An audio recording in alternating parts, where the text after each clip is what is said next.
पुत्र जी के अज्ञान का पर्दाफाश। शक्ति पुत्र केवल दुनिया में अज्ञानता फैला रहा है, इसको कुछ भी ज्ञान नहीं है शास्त्रों का। ये अपने चेलों को शास्त्रों के विपरीत साधना बताता है। इसको ज्ञान कुछ भी नहीं है, बस जो मन में आ जाता है बोल देता है। इन्होंने एक बार कहा कि संत रामपाल जी देखो कैसे जेल में बैठे बैठे रो रहे हैं। अब इनको कौन बताए, कौन समझाए कि जेल में वीडियो नहीं बनते। वो जो वीडियो में रो रहे हैं वह इसलिए रो रहे हैं क्योंकि आप जैसे संतों ने करोड़ों लोगों को डुबो दिया। क्योंकि आपको खुद नहीं पता कि भगवान को कैसे पाया जाता है और दूसरों को बताते फिरते रहते हो। शक्ति पुत्र जी सुन लो, आप इतने दिन के कहाँ बैठे थे जब संत रामपाल जी महाराज सतलोक आश्रम बरवाला में बैठे थे? तब क्यों आपकी आवाज़ बाहर नहीं आई?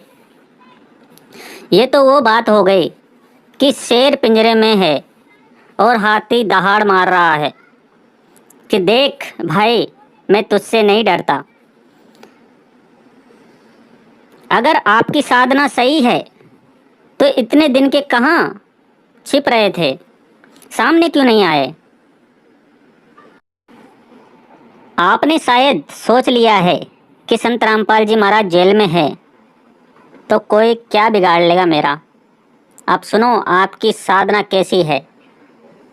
शक्ति पुत्र जी की झलक दिखाता हूँ। ये देखिएगा, श्रीमद देवी भागवत सचित्र मोटा टाइप, गीता प्रेस गोरखपुर से प्रकाशित। श्रीमद देवी भागवत सचित्र मोटा टाइप, संपादक हनुमान प्रसाद पोदार, चमनलाल गोस्वामी।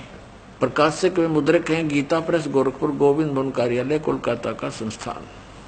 इसका पहला स्कंद पढ़ते हैं और पृष्ठ 28 पर। अब देखना, एक समय नारद जी और व्यास जी का संवाद हुआ। नारद जी से व्यास जी ने प्रश्न किया तो नारद जी ने उसका उत्तर दिया। नारद जी ने कहा, महाभाग व्यास जी, तुम इस विषय में जो पूछ रहे हो ठीक यही प्रश्न मेरे पिताजी ने भगवान श्री हरि से किया था। देवा अधिदेव भगवान जगत के स्वामी हैं। लक्ष्मी जी उनकी सेवा में उपस्थित रहती हैं। दिव्य कौस्तुमणि उनकी शोभा बढ़ाती है। वे शंख चक्र गदा लिए रहते हैं, पीताम्बर धारण करते हैं, 4 भुजाएं। वे चराचर जगत के आश्रयदाता हैं। ये विष्णु जी की महिमा कर रहे हैं। नारद जी के ब्रह्मा जी ने बताई थी। जगत गुरु एवं देवताओं के भी देवता हैं। ऐसे जगत प्रभु भगवान श्री हरि महान तप कर रहे थे। उनकी समाधि लगी थी। यह देखकर मेरे पिता ब्रह्मा जी को बड़ा आश्चर्य हुआ। अतः उन्होंने जानने की इच्छा प्रकट की। ब्रह्मा जी ने पूछा, प्रभु आप देवताओं के अध्यक्ष, जगत के स्वामी और भूत भविष्य एवं वर्तमान सभी जीवों के एकमात्र शासक हैं। भगवान फिर आप क्यों तपस्या कर रहे हैं और किस देवता की आराधना में ध्यान मग्न है? मुझे असीम आश्चर्य तो यह हो रहा है कि आप देवेश्वर एवं सारे संसार के शासक होते हुए भी समाधि लगाए बैठे हैं। ये तो है ज्ञान श्री ब्रह्मा जी का विष्णु जी को सर्वेश्वर बता रहा है। ब्रह्मा जी के विनीत वचन सुनकर भगवान श्री हरि यानी विष्णु जी बोले। फिर श्री हरि कहने लगे, ब्रह्मन सावधान होकर सुनो, मैं अपने मन का विचार व्यक्त करता हूं। देवता, दानव और मानव सब यही जानते हैं कि तुम सृष्टि करते हो, मैं पालन करता हूं और शंकर संहार किया करते हैं।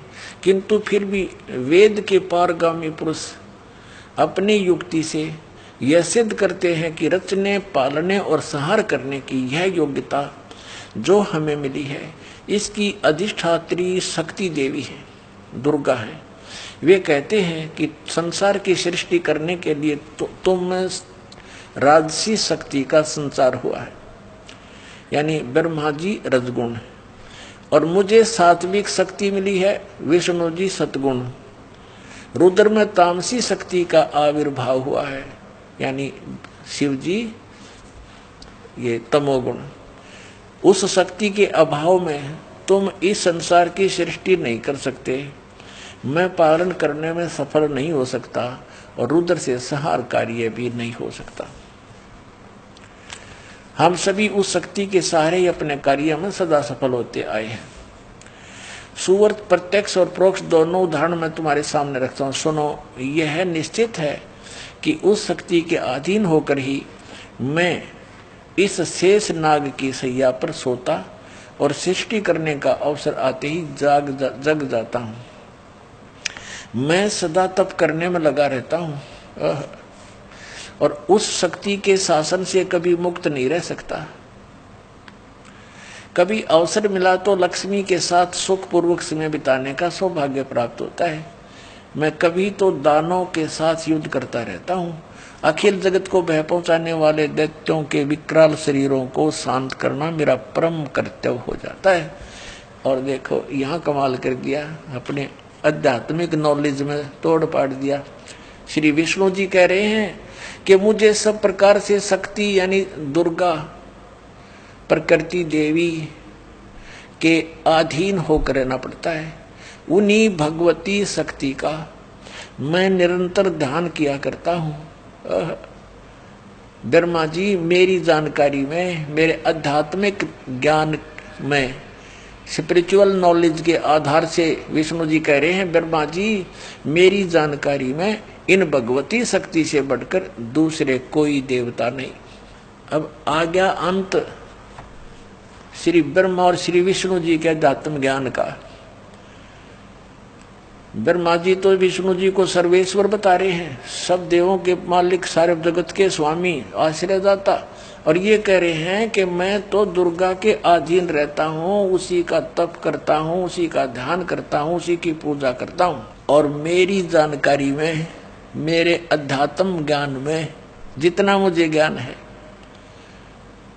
इस दुर्गा से ऊपर कोई भगवान नहीं।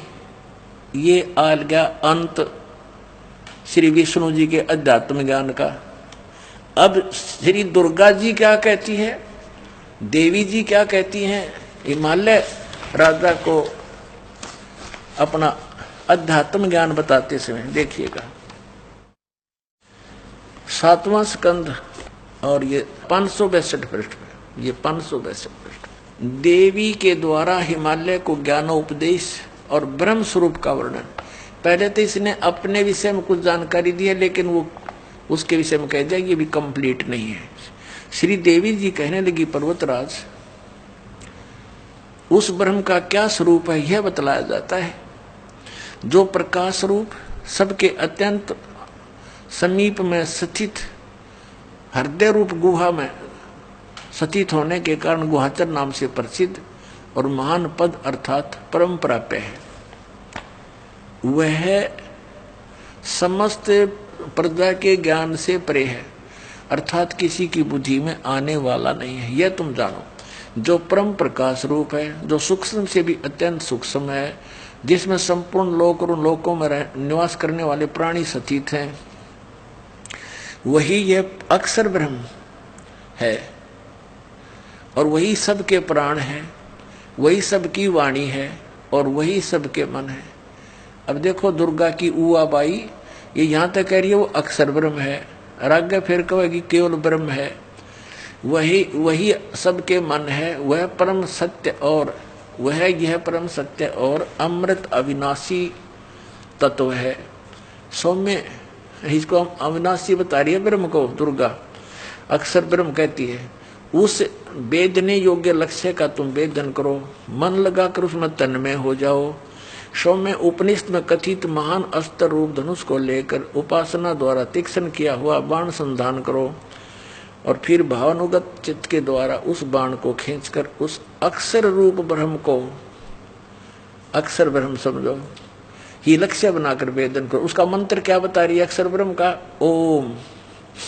प्रणव माने ओम, धनुष है, जीवात्मा जाप करे और ब्रह्म को उद्देश्य रखे। ब्रह्म पाने का उद्देश्य देख, यहां तो अक्षर ब्रह्म और फिर यहां ब्रह्म,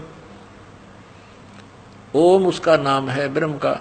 अब दुर्गा जी के ज्ञान का भी अंत देख लो आप, कहीं तक बोल रही है उसको अक्षर ब्रह्म है वो, और फिर कहते उसका मंत्र ओम है, और ब्रह्म को लक्ष्य बनाओ और जीव आत्मा जाप करें। आगे देखो, उस एकमात्र परमात्मा को ही जाने, दूसरी सब बातों को छोड़ दे। यहां दुर्गा जी ने अपनी साधना को भी रिजेक्ट कर दिया कि केवल उस एक ब्रह्म को ही जाने। यही अमृत रूप परमात्मा के पास पहुंचाने वाला पुल है। यहां देखो, इस आत्मा का ओम के जप के साथ ध्यान करो, इससे अज्ञान में अंधकार से सर्वथा परे और संसार समुद्र से उस पार जो ब्रह्म है उसको पा जाओगे, तुम्हारा कल्याण हो। ब्रह्म ओम, ओम ब्रह्म का जाप है, और इसी ब्रह्म को ये कभी तो अक्षर ब्रह्म कह रही है, यहां भी अक्षर ब्रह्म कहा है। तो इसे सिद्ध है कि ये कितनी विद्वान है, और इसने कहा कि इस ब्रह्म की पूजा करो और सबकी पूजा छोड़ दो। और वो ब्रह्म कहाँ रहता है? उसका ओम नाम है। वह यह सबका आत्मा ब्रह्म, ब्रह्मलोक रूप दिव्य आकाश में स्थित है। ये ब्रह्म ब्रह्मलोक में रहता है अपने आत्माओं। यही यजुर्वेद अध्याय नंबर 40 के मंत्र नंबर 17 में स्पष्ट है। वेद ज्ञान दाता ये ब्रह्म है। ये कहता है कि मैं ऊपर अंतरिक्ष में ब्रह्मलोक में रहता हूँ, स्वर्ग में रहता हूँ, और वो परमात्मा तो प्रोक्ष है, वो तो गुप्त है, उसकी जानकारी हमें नहीं है। वो तत्वदर्शी संतों से पूछो। यजुर्वेद अध्याय नंबर 40 के मंत्र 10 से लेकर 13 में तत्वदर्शी संतों की पहचान भी बताई है, और उन्हीं से जानने के लिए कहा है पूर्ण कंप्लीट स्पिरिचुअल नॉलेज को, यानी पूर्ण अध्यात्म ज्ञान को उन तत्वदर्शी संतों से ही पूछो। अब आपने देख लिया, दास ने